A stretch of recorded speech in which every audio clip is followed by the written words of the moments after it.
Thank you. Mahua Moitra ji. Honorable Chairperson, sir, I rise today on behalf of my party, the All India Trinamool Congress, to speak on the Women's Reservation, the Nari Bandhan Bill. At the very onset, let us remind ourselves that this is India, a country where the poet Kavi Azmi in 1940, 81 years ago, 82 years ago, before independence, wrote in his poem Aurat, "Ut meri jaan, mere saath hi chalna hai tujhe.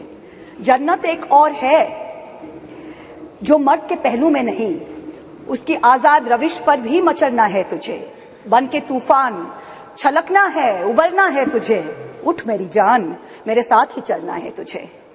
This is in India, where Tagore in 1928 wrote in his poem Shobola, "Nari ke apon bhagyo joy koribar, keno nahi dibe odhikar, he bidhata? O Lord, why will you not give women the right to determine their own destiny?" This is in India, where in 1946, when the Constituent Assembly was elected, 15 seats went to women who helped to draft the Constitution. Both the United States and the United Kingdom saw lengthy suffragette movements before women were granted the right to vote.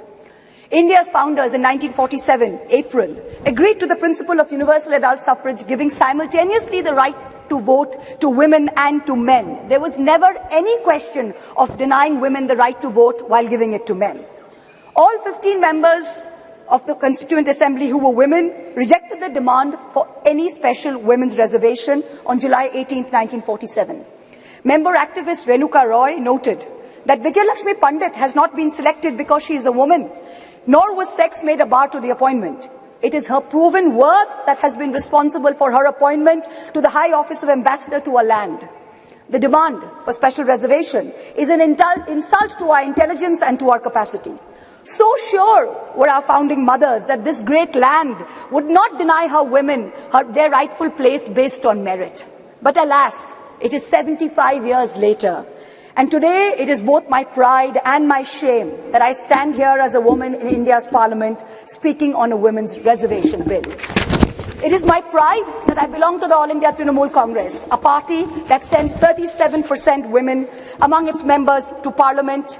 It is my chagrin that I belong to a Loksabha, a house of the people, that on aggregate has only 15% of its members as women, far below the global average of 26.5%, and also below the Asian regional average of 21%. As this government claps itself on its back for its rankings on various global stables, let it also hang its head in disgrace that this same India ranks 140 out of 196 countries in the Inter-Parliamentary Union League tables on women's representation. Within women parliamentarians, Muslims and Dalits have been consistently underrepresented. From 1952 to 2004, only 8 Muslim women were elected to India's parliament, to the Loksabha, many of whom served multiple terms. In today's Loksabha, the 17th Loksabha, there are only 2 Muslim women members, both from West Bengal, both from the All India Trinamool Congress, I may add. The numbers for male and female turnout in the last general election were nearly the same, 66.7% and 66.8% respectively. But women's candidature, that number of women who are being put up for elections, which is the first step towards getting elected to the Lok Sabha, remained at an abysmal 9%, up from only 7% in 2004.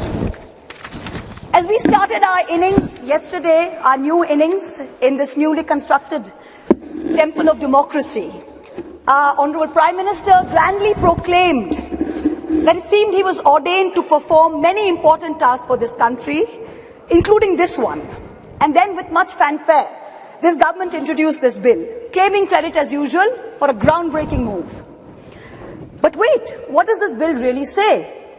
Article 334 of the bill says, the reservation shall come into effect only after delimitation has been undertaken. Delimitation will only be undertaken after the relevant figures for the next census have been published. The rotation of seats for women shall take effect after each subsequent exercise of delimitation. So what does this mean? In true BJP's Goebbelsian doublespeak style, it means we don't know if and actually when we will actually have 33% of women sitting in the Lok Sabha. Because number one, the date of the next census is entirely indeterminate. Because of this, number two, the date of the next delimitation exercise is therefore doubly indeterminate.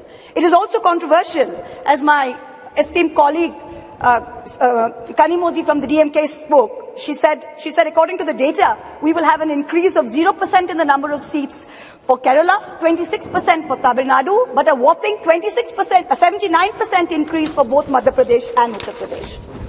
So women's reservation is dependent on two totally indeterminate dates. Can there be a greater jumla? Forget 2024. This may not even be possible in 2029. We are being asked time and again, do we support the women's reservation bill? Trinamool Congress is bill ko support karega ya nahi? BJP's liaison members are reaching out to us, calling us, asking us to support this bill wholeheartedly. No ifs, no buts, pura support, please kijiye.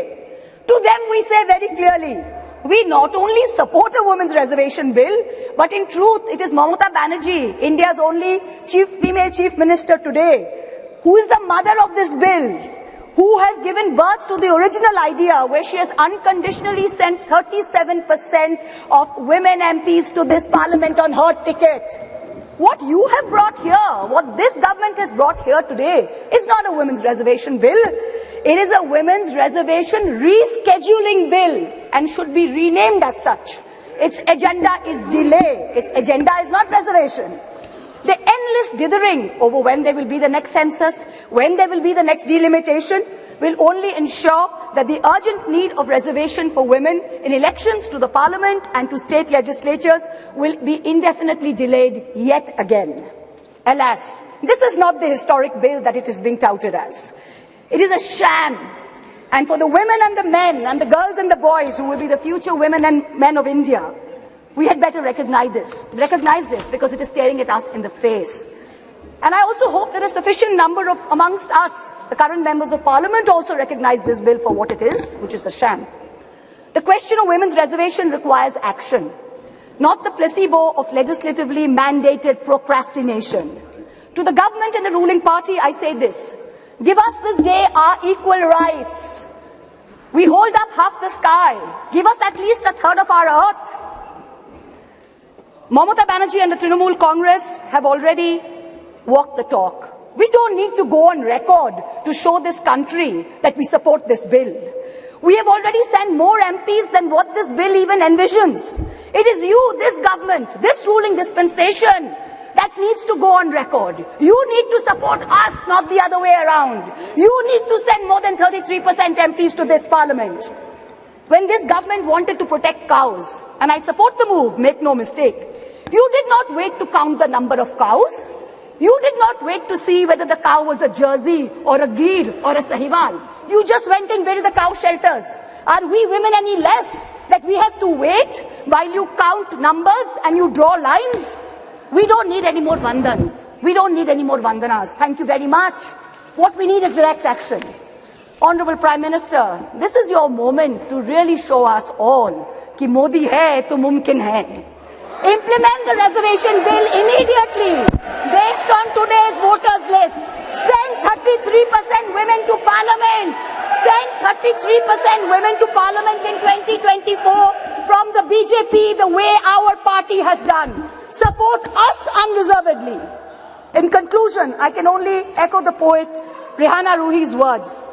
दिल के बहलाने का सामान ना समझा जाए, हमको अब इतना भी आसान ना समझा जाए. हम भी लोगों की तरह जीने का हक मांगते हैं, इसको बगावत का ऐलान ना समझा जाए. Thank you very much. Thank you. Srimati Rani ji.